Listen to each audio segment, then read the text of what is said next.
사람은 참 됨됨이가 잘 된 사람을 만나야 한다는 게 정말 중요한 부분이 아닐까 싶습니다. 오늘은 몇 년 전 이야기이기는 하지만 저의 이야기를 해보려고 해요. 사실 저도 어디 가서 이야기도 하지 못하고 정말 속으로 끙끙 앓기만 했었는데 이제는 몇 년 지나기도 했고 너무 기가 막힌 이야기라서 한번 말해보고 싶습니다. 저의 가슴속에 품고만 있었던 이야기입니다. 저희 남편은 훤칠하고 잘생겼었어요. 누가 봐도 잘생겼다고 이야기를 할 정도로 그렇게 생겼었죠. 물론 저도 처음 보고 두근거리는 마음을 숨기긴 힘들었습니다. 그 사람도 저를 보고 같은 감정을 느꼈을 테죠. 하지만 저는 옛말이 틀린 게 없다고 생각을 하는 사람이었고 그 사람을 보고 잘생겼고 설레기도 했지만 내 사람은 아니라고 생각을 했었죠. 흔히 말하는 얼굴값 한다고 하잖아요. 그래서 그런지 저는 내키지 않았습니다. 그런데 점차 하는 짓을 보면 마음이 안 갈 수가 없더라고요. 처음에는 남편이 먼저 이야기를 건넸고 그리고 나중에는 제가 훨씬 더 많이 좋아했습니다. 그렇게 저희는 연애를 시작했습니다. 물론 남편에게 여자가 없었던 것은 아닙니다. 잠시의 바람은 있었지만 저는 그걸 모른 척하고 넘어갔죠. 결국에는 저에게 돌아왔으니까요. 그때 이후로 다시는 이런 일이 없을 거라 생각을 하며 그렇게 저희는 결혼을 했습니다. 막상 결혼을 하려고 보니 남편은 부모님도 없었고 정말 혼자더라고요. 사람을 참 좋아하는 사람이었는데 그 이유도 알 수 있었습니다. 어릴 때부터 워낙 어렵게 커서 그런지 사람의 품이 그리웠다고 해야 할까요? 사람들이 늘 저희를 보면서 하는 소리가 저는 약간 엄마 같고 남편은 아들 같다는 소리를 많이 했었어요. 그 정도로 저는 이 사람에게 유일한 사람이라 생각을 했고 엄마 같은 존재라고 생각을 했습니다. 저도 젊을 때는 칼같이 끊고 했었는데 이 사람을 만나고 많이 변했던 거죠. 그렇게 결혼을 하고 아이까지 낳고 저희는 잘 살고 있었습니다. 철이 없기는 했지만 나름 돈도 벌어다 주고 그렇게 좀 착실하게 살았죠. 아이가 어렸을 때는 아이가 좋아서 늘 집에도 빨리 들어오고 그렇게 저희는 나름 행복하게 살았습니다. 하루하루 살아가면서 가정의 안정감을 느끼며 살아가는 듯 했죠. 그리고 남편도 점차 안정이 되는 듯 했고 철이 없어 보이기는 했지만 아빠가 되었다는 자부심이 있었어요. 하지만 그건 오래가지 못했습니다. 자신이 다니고 있는 회사의 신입사원과 바람이 났던 것이죠. 그것도 철저하게 관리를 하면 모를까 참 허술한 사람이었습니다. 동료가 눈치채고 저에게 말해준 것이죠. 아이 없고 바로 회사로 뛰어갔고 그 여자의 머리채부터 잡았습니다. 남편이 소식을 들었던지 불이 나게 달려오더라고요. 잘못했다고 회사에서 싹싹 빌고 그 여자도 싹싹 빌었습니다. 전에 바람 피운 전적이 있어서 그런지 저에게는 익숙했고 그저 돌아오기만 하고 가정을 지키면 된다고 생각을 했었습니다. 아이 같은 남편이었기에 제가 잡아줘야 된다고 생각을 했고 그렇게 싹싹 빌길래 저는 그쯤 해뒀어요. 어떻게 보면 그때 생각을 해도 제가 좀 정신 나갔던 것 같네요. 남편을 많이 좋아하기도 했고 철없는 행동이라고 생각하고 제가 조강지천이 아무데도 못 간다 생각을 했었던 모양입니다. 가정도 지켜야 했었고요. 그렇게 두 번째의 바람도 넘어갔습니다. 그 후로 저에게 얼굴을 들 수 없어서 회사를 못 다니겠다고 하더라고요. 그만둘 거라고 시위를 하는데 다음 날부터 출근을 하지 않는 것이었죠. 참 기가 찼습니다. 아이처럼 드러 누워버리는데 아들이 오히려 더욱더 듬직하더라고요. 참 아이 같았던 남편, 생각도 없었던 남편. 그렇게 저는 남편에게 아이를 맡겼습니다. 아이라도 봐줄 거냐고 물어보니 그렇게 하겠다고 하더라고요. 어쩌겠어요. 아이가 먹는 것도 있고 우리 세 식구 먹는 밥값도 있는데 돈을 안 벌 수는 없고 가장은 회사 안 나간다고 하고 결국 제가 나갔습니다. 남편만큼 벌어오진 못했지만 그래도 어느 정도 벌어왔어요. 저도 나름 한다면 하는 성격이라서 취직하고 흔히 말하는 부업도 하면서 그렇게 가정을 지켰습니다. 이렇게라도 가정을 지키면 된다고 생각했습니다. 남의 집은 남편이 술 먹고 때리고 한다고 하는데 저희 남편은 제 말은 어느 정도 들어먹는 사람이었거든요. 그렇게 몇 년이 흘렀습니다. 아이의 케어는 늘 남편이 하고 있었습니다. 그래도 나름 자기가 집안일 한다고 청소도 해두고 빨래도 해뒀습니다. 아이를 데리러 왔다가 데리고 오고 그런 일들은 잘 하더라고요. 제가 시킨 일은 잘 하는 사람이었죠. 그러던 어느 날 몸이 너무 안 좋은 날이 있었습니다. 정말 머리 핑핑 돈다고 하는 말이 맞더라고요. 계절이 바뀌는 시기였고 환절기라서 그런지 몸도 으슬으슬 안 좋더라고요. 저도 나이를 먹어가는 건지 그날따라 영 몸이 좋지 않았어요. 결국 회사에다가 말을 하고 조퇴를 했죠. 그렇게 집에 들어갔는데 신발 하나가 더 보이더라고요. 처음에는 믿기지 않아서 이게 내 신발인가 싶었습니다. 여자의 신발이었거든요. 그렇게 안방으로 들어가니 남편이 딴 여자랑 함께 있더라고요. 바로 들고 있던 가방부터 집어던졌고 남편이랑 여자 둘 다 깜짝 놀라서 저를 쳐다봤습니다. 그리고 남편은 또다시 찾아와서 손이 발이 되도록 빌기 시작했죠. 그때도 참 웃겼던 게 남편이 먼저 와서 무릎 꿇고 싹싹 비는데 여자가 어리둥절해 있으니까 얼른 와서 비르라고 막 시키더라고요. 그런 거 보면서 저는 또 바보같이 그래도 얘는 나밖에 없구나 싶었습니다. 그냥 스쳐가는 인연이라고 나는 당신밖에 없다고 이야기를 하는데 또 그 말을 믿었어요. 싹 정리하겠다는 그 말을 믿었죠. 남편은 빌기를 정말 잘하는 사람이었어요. 그날 욕하고 난리를 쳤었습니다. 벌써 세 번째 바람의 목격이기에 이번에는 조금 더 강하게 보여줘야겠다 생각을 하고 집 밖으로 쫓아냈습니다. 겨울이었는데 두꺼운 옷 하나 없이 쫓겨났던 남편. 그렇게 남편은 딴 데도 가지 않고 집 앞에서 저를 기다리더라고요. 또 그게 마음이 약해져서 새벽 4시쯤 감기 걸릴까봐 열어줬습니다. 진짜 한 번만 더 하면 이혼이라고 그렇게 이야기를 했습니다. 거의 한 달간의 냉전을 가지고 그렇게 풀어졌습니다. 참 이렇게 보니 제가 바보 같네요.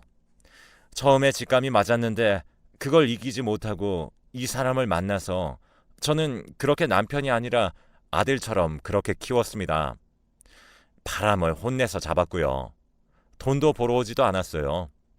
그래도 그 사람 좋다고 생각을 하고 붙잡고 늘어졌습니다. 술도 안 먹고 때리지 않았으니까요. 지금 생각해보면 그런 것도 너무 당연한 건데 저는 이 사람밖에 없어서 그런지 그런가 보다 하고 다 넘어갔었어요. 그 다음부터는 또 잘하더라고요. 남편이 참 잘하는 게 바로 저에게 잘해준다는 것이었습니다. 돈은 못 벌어도 애교도 많았고 이야기도 잘했습니다. 사람을 좋아하는 만큼 사람을 끌어당길 줄 아는 사람이었죠. 그렇게 또 하루하루가 사라지는 듯 했습니다. 그리고 세 번째 바람으로 약속을 받아냈던 게 바로 취직이었습니다. 막노동을 하러 가든 어쩌든 돈을 벌어오라고 했습니다. 저도 회사를 그만둘 테니 돈 벌어오라고 그렇게 말했죠. 잘못한 게 있어서 그런지 순순히 알겠다고 하더라고요. 몇 날 며칠 그렇게 일을 알아보고 하더라고요. 저는 남편이 일을 구했다고 하면 그만둘 준비하고 이제는 아이를 좀 더 케어해야 하지 않을까 하는 생각이 있었습니다. 남편이 어느 날 취직을 하더라고요.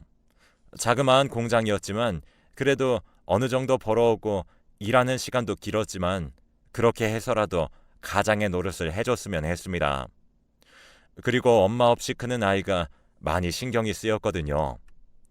그렇게 취직을 한 지 한 달이 되었고 점차 생활이 잡히나 싶더니 첫 월급을 저에게 안겨준 채 저희 남편은 실종이 되었습니다. 처음에는 잠시 급하게 어디를 갔다고 생각을 했었습니다. 하지만 집에 안 들어오는 날은 없었기에 이상하더라고요. 경찰서에 신고를 해볼까 하다가 하루로 신고를 하는 것은 안 된다고 하기에 그렇게 기다렸습니다. 하루하루 기다리는데 남편은 돌아오지 않았어요. 무슨 일일까? 어디 납치라도 된 것일까? 정말 누군가 돈 벌어준다고 하는 것에 따라가 버린 것은 아닐까? 무서운 세상인데 이 철없는 사람이 사기는 당하지 않을까? 엄청 많은 걱정이 되었습니다. 그렇게 일주일이 지났지만 남편은 돌아오지 않았습니다. 아이가 아빠를 찾기 시작하고 그제서야 저도 수소문해서 남편을 찾기 시작했습니다. 경찰도 찾았지만 흔적이 없다고 합니다. 그때 당시에는 CCTV가 그렇게 많이 보유가 되지 않은 상황이었고 공장 동료들의 말을 들어보면 일도 잘 마치고 퇴근한다고 하고 집에 들어간다고 하는 것도 들었다고 합니다. 하지만 집에 돌아오지 않았습니다. 전단지라는 전단지는 만들어서 뿌렸고 그렇게 남편을 찾기 급급해서 저는 회사도 그만두게 되었습니다. 갑자기 사라져버린 남편이 너무 걱정이 되었죠. 저녁에 하는 일을 구했고 아이를 재운 뒤 저는 밤에 나갔습니다. 낮에는 아이와 함께 전단지를 돌리러 가고 밤에는 야간 일을 했습니다. 고되었지만 어딘가에서 살아있는지도 죽었을지도 모를 남편 때문에 정말 하루하루 눈물이었습니다. 그렇게 바람을 피우고 했었지만 소중한 저의 남편이었고 얼마나 철이 없고 어린 생각을 가지고 있는 사람이라는 것을 알기에 많이 걱정이 되더라고요. 그렇게 1년이라는 시간이 지났습니다. 낮에는 전단지에 그리고 밤에는 야간일, 너무 힘이 들더라고요. 살도 거의 10kg이 넘게 빠졌습니다. 도저히 안 되겠었기에 저의 가게를 가져야겠다는 생각이 들더라고요. 제가 자유롭게 나갈 수 있고 남편 찾을 수 있는 일도 할 수 있도록요.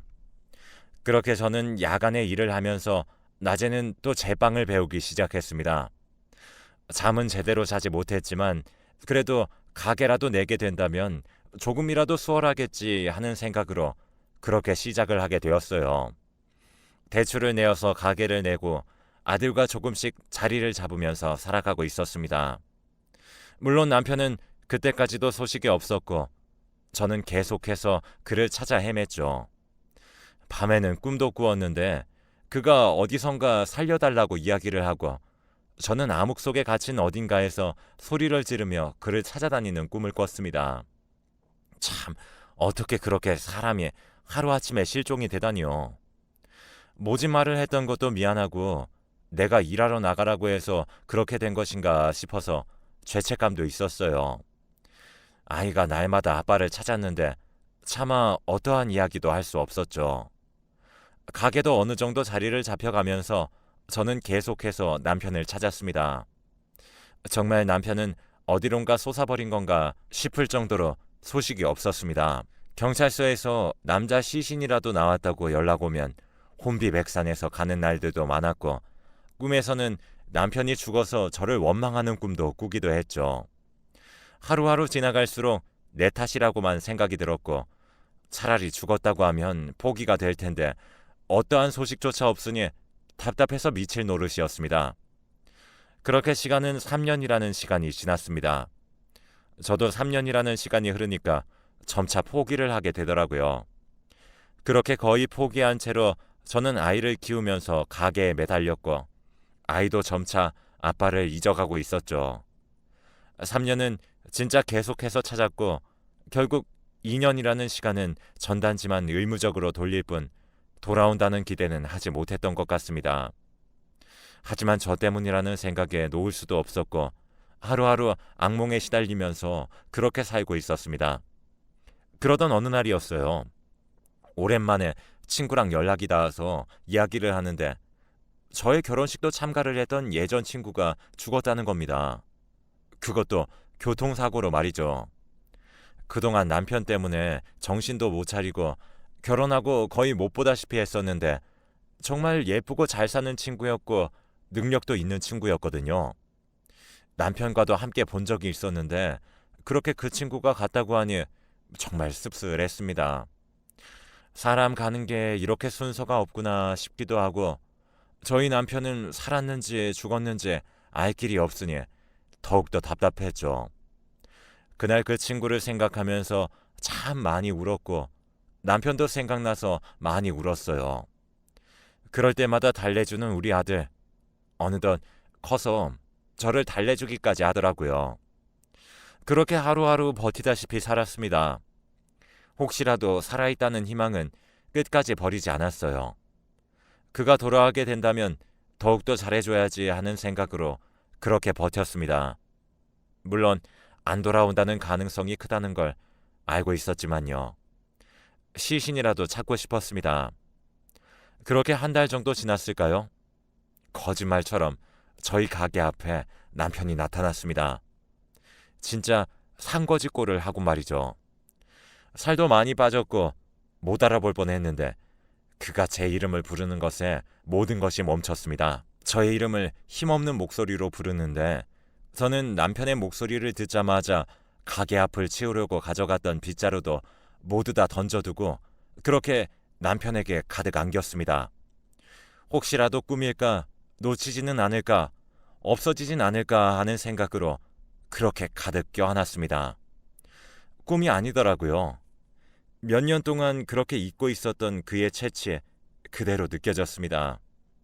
며칠을 씻지 못한 건지 냄새가 나는 것도 저에게는 현실적으로 받아들여지더라고요. 그런 냄새조차 좋았습니다. 기적도 그런 기적이 없었어요. 거의 6년 만이었습니다. 어느 날 갑자기 사라졌고 어느 날 갑자기 나타난 남편. 그렇게 저는 남편을 집으로 들였고 일단 냄새가 너무 나니 씻으라고부터 했습니다. 그리고 그 사이에 밥을 차렸고 가게를 닫고 집으로 들어왔죠.